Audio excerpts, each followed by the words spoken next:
नमस्कार किसान साथियों।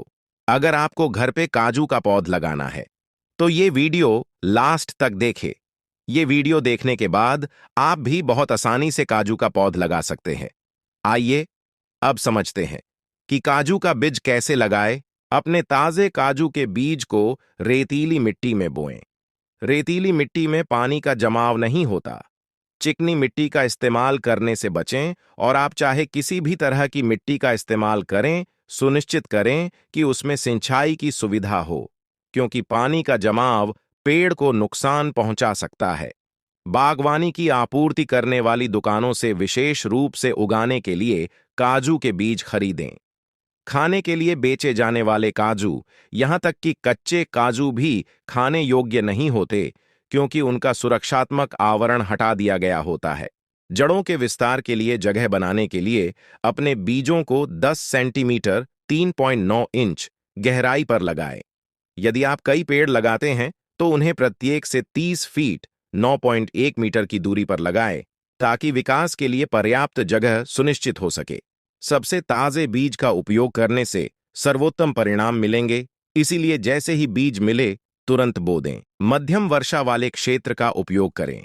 काजू भारी वर्षा या हवा वाले क्षेत्रों में नहीं पनप सकते हैं, लेकिन 50 डिग्री सेल्सियस तक के अत्यधिक गर्म तापमान में पनप सकते हैं। इस वजह से उष्णकटिबंधीय क्षेत्र जो बहुत गर्म हैं और मध्यम स्तर की वर्षा प्राप्त करते हैं, आदर्श हैं। यदि बहुत अधिक बारिश होती है तो जड़ें डूब जाएंगी और पेड़ मर जाएगा। सुनिश्चित करें कि आपके पेड़ को प्रतिदिन कम से कम 6 घंटे सूरज की रोशनी मिले। काजू के पेड़ गर्म, धूप वाले मौसम में पनपते हैं, और अगर पेड़ को इतनी धूप नहीं मिलती है तो यह धीरे धीरे बढ़ेगा और अंततः फूल भी नहीं खिलेंगे। काजू के पेड़ उगाने के लिए आदर्श स्थान ये हैं। खुले क्षेत्र, खेत उन पहाड़ियों की चोटी पर जहां बहुत तेज हवा नहीं होगी। पेड़ को सप्ताह में एक बार पानी दें जब तक वह अभी भी युवा है।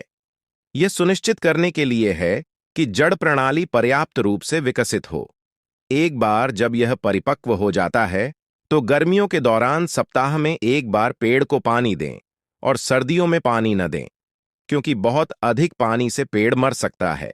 अपने पेड़ को साल में 1 या 2 बार खाद दें। काजू के पेड़ को बहुत ज्यादा खाद की जरूरत नहीं होती है, लेकिन अगर आप खाद का इस्तेमाल करने का फैसला करते हैं तो उसमें निम्नलिखित तत्व होने चाहिए। नाइट्रोजन, जिंक, क्योंकि काजू के पेड़ों में कभी-कभी जिंक की कमी हो सकती है। फास्फोरस, पेड़ को खूंटे से सहारा दें। यह विशेष रूप से तब महत्वपूर्ण है जब पेड़ छोटा हो और यदि आप हवादार जलवायु में रहते हैं। ऐसा न करने पर यह संभव है कि पेड़ हवा से उड़कर मर जाए। सही आपूर्ति के साथ अपने पेड़ को सहारा देना आसानी से किया जा सकता है। पेड़ की अक्सर छंटाई करें। इससे यह सुनिश्चित होगा कि आप किसी भी मृत या संक्रमित शाखा को हटा दें, जो अगर अछूती रह जाए तो पेड़ के बाकी हिस्सों में फैल सकती है। भीड़-भाड़ वाले शाखाओं वाले क्षेत्रों पर विशेष ध्यान दें, क्योंकि यहां उदारतापूर्वक छंटाई करने से उच्च स्तर की वृद्धि को बढ़ावा मिलेगा। यदि रोगग्रस्त शाखाएं पेड़ के अन्य भागों को दूषित कर देती हैं, तो फल के संक्रमित होने का खतरा रहता है तथा संभवतः संपूर्ण पेड़ भी संक्रमित हो सकता है। धैर्य रखना याद रखें। बीज बोने से लेकर पेड़ से फल तोड़ने तक कुल 3 साल लगते हैं। जब फल गुलाबी लाल हो जाए और छिलका गहरे भूरे रंग का हो जाए तो उसे तोड़ लें। इस रंग का मतलब है कि फल पक चुका है और छिलका पूरी तरह से बन चुका है। यह अक्सर सर्दियों या बरसात के मौसम में होता है। आप जिस तरह की जलवायु में हैं उसके आधार पर फल काजू से छिलका अलग करें। छिलका गुर्दे के आकार का होता है और एक छोर पर फल से जुड़ा होता है। छिलका घुमाकर उसे फल से अलग कर लें। यह फल खाने योग्य भी है, पोषक तत्वों से भरपूर है और कई लोग इसे स्मूदी में इस्तेमाल करते हैं या इसे कच्चा भी खाते हैं। आप आगे की प्रक्रिया से पहले 2 साल तक गोले को स्टोर कर सकते हैं। बिना प्रोसेस किए हुए छिलकों को बारीक रेत में ढके पैन पर 10-20 मिनट तक भूनें। ऐसा इसलिए किया जाता है क्योंकि छिलकों के अंदर अखरोट होता है, लेकिन साथ ही एक बेहद अम्लीय कास्टिक तेल भी होता है जो आपको जला सकता है। इस प्रक्रिया के दौरान छिलकों को ढक्कन से ढकना या उन्हें पूरी तरह रेत में डुबाना बेहद जरूरी है। इस प्रक्रिया के लिए तापमान लगभग 190 डिग्री सेल्सियस होना चाहिए।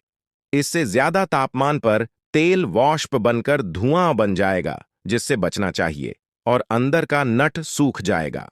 रेत से छिलकों को छान लें।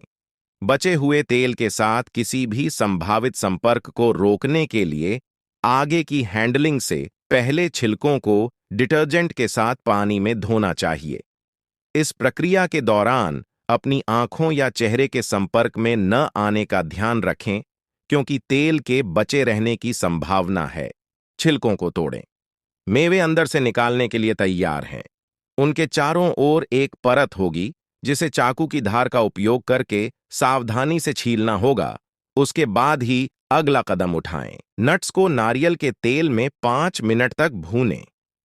ऐसा जहरीले तेल के किसी भी अंतिम अवशेष से छुटकारा पाने और यह सुनिश्चित करने के लिए किया जाता है कि वे खाने के लिए ठीक हैं। तेल को लगभग 150 डिग्री सेल्सियस तक गर्म किया जाना चाहिए। अब नट्स खाने के लिए तैयार हैं।